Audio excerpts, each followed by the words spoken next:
কোনো মেয়ের জন্য এরকম বাপ মার অনুমতি ছাড়া বিয়ে না করে। আমি অনেক বড় ভুল কাজ করছি। জন্মদাতা পিতা মাতাকে আমি অনেক কষ্ট দিয়েছি, তাদেরকে আমি পরিবারের ছোট মেয়ে ছিলাম। আমার মতো ভুল আর কেউ করবেন না। তার সাথে আমার পরিচয় হয় 2022 সালের। সে হচ্ছে আমার পাশের গ্রামের ছেলে। এখান থেকে তার সাথে আমার টুকিটাকি কথা হয়। তো কথা হওয়ার ভিতরে উনি কিছু সময় একটা মানে আমাকে ইমপ্রেস করার মতো এরকম কথা বলে। তো আমি তখন এতটা তাকে পাত্তা দেই নাই। ওই সময় আমি ওইরকম কোনো চিন্তা ভাবনাই ছিলাম না যে আমি কোনো রিলেশন করব, বিয়ে করব, এরকম কোনো কিছুই ছিল না আমার মাথার ভিতরে। কিছুদিন তার সাথে কথা হওয়ার পরে হুট করে সে কথা বলা বন্ধ করে দেয়। এরপরে তার সাথে আমার টোটালি কোনো কথা নাই। ওই সময়টাও আমি খুব একাকিত্বে ভুগতেছিলাম। 1 মাসও হয় নাই। পরে উনি আবার আমার কাছে মানে মেসেজ করে ইমপ্রেস করার চেষ্টা করে। এভাবে আমি আবার তার সাথে কথা বলি। ওনার সাথে মানে আমার তখন খুব ভালো একটা আন্ডারস্ট্যান্ডিং হয়ে গেছে।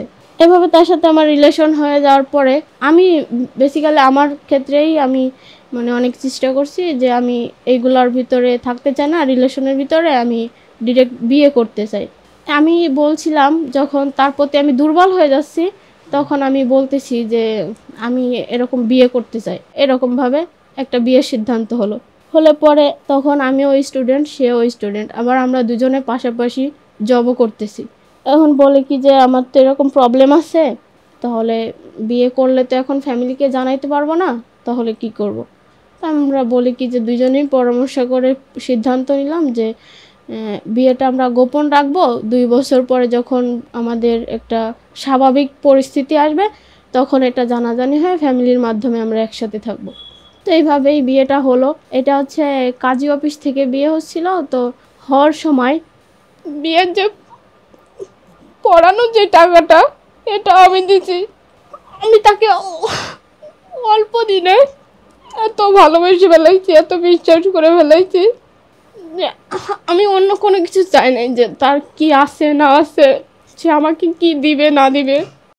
পরে আমি তাকে যখন বিয়ে করি একেবারে খালি হাতে, তার একটা সামর্থ্য ছিল না যে আমাকে একটা নাক ফুল কিনে দিবে। বিয়ে হওয়ার পরে দুজনে যার যার বাসাতেই চলে আসলাম। বিয়ের পরে আমরা দুজনের ফ্যামিলিতে থাকছি, একসাথে থাকা হয়নি। পরে কিছুদিন পরে তার ফ্যামিলি জানতে পারে। আর তার ফ্যামিলি যখন শুনছে বিয়ের কথা, তখন তারাও এটা মানতে পারে নাই। বাবা মার অনুমতিতে বিয়ে না করায় বাবা মা আমাকে মেনে নি নাই। পরে ওইখান থেকে রাগারাগি হলে আমার বোনের বাড়িতে যাই। আমার বোন হচ্ছে ম্যারিড, তার হাজব্যান্ডের সাথে থাকতো। আমার এইখানে হচ্ছে আমি আমার বোনের কাছে থাকতাম অনেক দিন, 3 মাস প্রায়। এর ভিতরে একটু স্বাভাবিক পরিস্থিতি হলো। আমি আমার শ্বশুরবাড়ির সাথে কথা বলি ফোনে, সামনাসামনি এখন আমি তাদের সামনে যাইনি।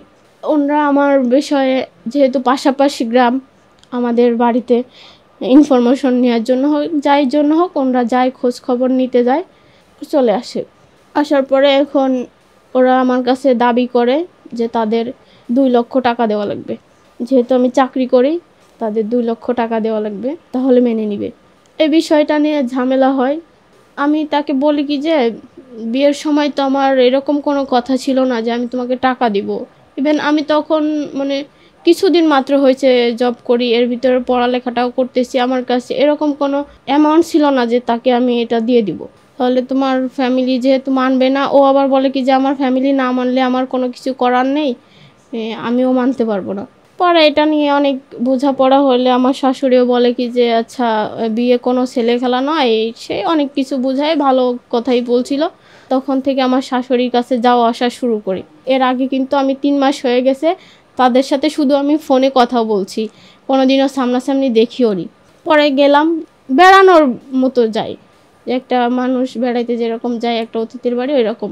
আসার পর আবার যায় এরকম, মানে আমি তো চাকরি করি, সেও চাকরি করে, সপ্তাহে যাইতাম। এভাবে সব কিছুই ঠিকঠাক চলতেছিল। তো ওইভাবে আমি রয়েছি।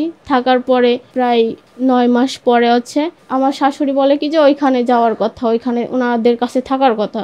তারা আমাকে এমন এমন কিছু কথা বলে যে তাদের ওইখানে যাব, আমি যেই স্যালারিটা পাবো সেটা সম্পূর্ণ তাদের দিয়ে দেওয়া লাগবে। মানে আমি যে একটা মানে মানুষ, আমার কোনো স্বাধীনতা আছে, এটা থাকতে পারবে না। তো এইরকম কোনো কারণে তার সাথে আমার আর একসাথে থাকা হয়নি। তুলে আর নেওয়া হচ্ছে না। আমার ফ্যামিলি এর সাথে তারা ম্যানেজ করতে পারে নাই, আমার ফ্যামিলিও তাদের সাথে ম্যানেজ করতে পারে নাই। এখন আমরা দুজনের মতোই ছিলাম। তো এর ভিতরে আমার হাজব্যান্ডের সাথে আমার অন্য কোনো ঝামেলা নেই। ইভেন এমন আছে যে এক সপ্তাহে 2-1বারও তাদের বাসায় আসা যাওয়া করি, অন্য কোনো সমস্যা নেই। কিন্তু আমি আবার একটা কথা বলি, আমি তাকে সর্বোচ্চ স্বাধীনতা দিয়েছি। শুধু একটা কথাই আমি তাকে বলতাম, কিন্তু আমি যেন কোনোদিন দেখি না তুমি অন্য কোনো মেয়ের সাথে দেখা করছো। পরে উনি বলে কি যে আমি তো তোমার পাশে আছি, তোমার এত চিন্তা কিসের। তো এইভাবে করতে করতে উনি অন্য একটা মেয়ের সাথে সম্পর্ক জড়ায়। আমি বুঝতে পারলাম, তখনই আমি সে মেয়ের সাথে কন্ট্যাক্ট করি। তো মেয়েটাকে আমি অনেক কিছুই বলি যে আমি তার প্রেজেন্ট ওয়াইফ আছি। তো সে আমাকে বলে কি যে কিসের প্রেজেন্ট ওয়াইফ, সে তো বিয়েই করে নাই। তো আমি ছবি দেখাই যে এই যে আমরা বিয়ে করছি, আমরা হাজব্যান্ড ওয়াইফ। তো উনি বলে কি যে আপনার সাথে তো ডিভোর্স হয়ে গেছে। আমি বলি কি যে না, আমার সাথে ডিভোর্স হয় নাই, কিন্তু আমরা বিয়ের শুরুর থেকেই আলাদা থাকি। ওই কারণেই যখন এটা নিয়ে ঝামেলা সৃষ্টি হলো, তার সাথে আমার ঝগড়াঝাটি করলাম। সে বলে কি যে আমি এইরকম করব, তুমি যদি এইভাবে মানতে পারো থাকলে থাকবা, না থাকলে না থাকবা।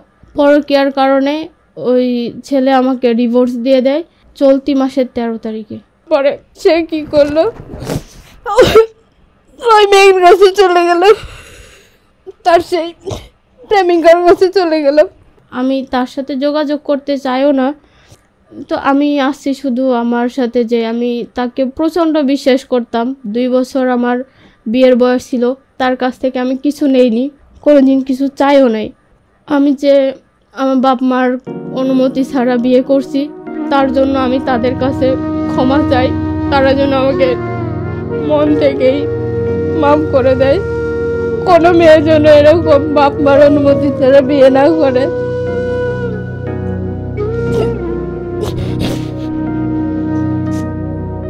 আমি অনেক বড় ভুল কাজ করছি, এখন তার জন্য আমি পস্তাইতেছি।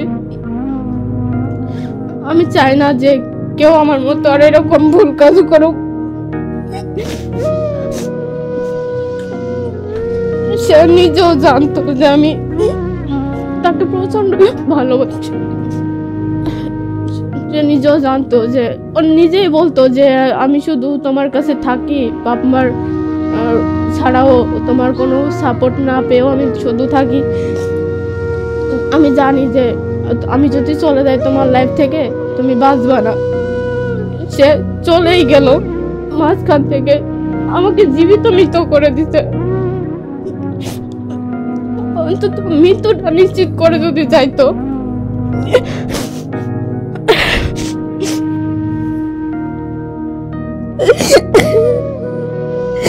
আমি তাকে এত কিছু জানার পরেও, সে পরকীয়া করে এত জানার পরেও আমার শ্বশুরের কাছে আমি এত কান্না করছি, মনে হয় কোনো বাচ্চা মানুষ এরকম কান্না করে না। আমি যে বাপ মার অনুমতি ছাড়া বিয়ে করছি, একটা ছেলেকে বিশ্বাস করছি, এরকম যেন কোন মেয়ে না করে। আমি তার জন্য আমার বাপ মার কাছে কোনোদিনও যাইনি যে তারা কবে আমার হাজবেন্ডকে মেনে নিবে, তারপরে আমি যাব। আমি তার জন্য এতটুকু স্যাক্রিফাইস করলাম। আমার জন্মদাতা পিতা মাতাকে আমি অনেক কষ্ট দিয়েছি, তাদের কারণে আমি পরিবারের ছোট মেয়ে ছিলাম। আমার মতো ভুল আর কেউ করবেন না।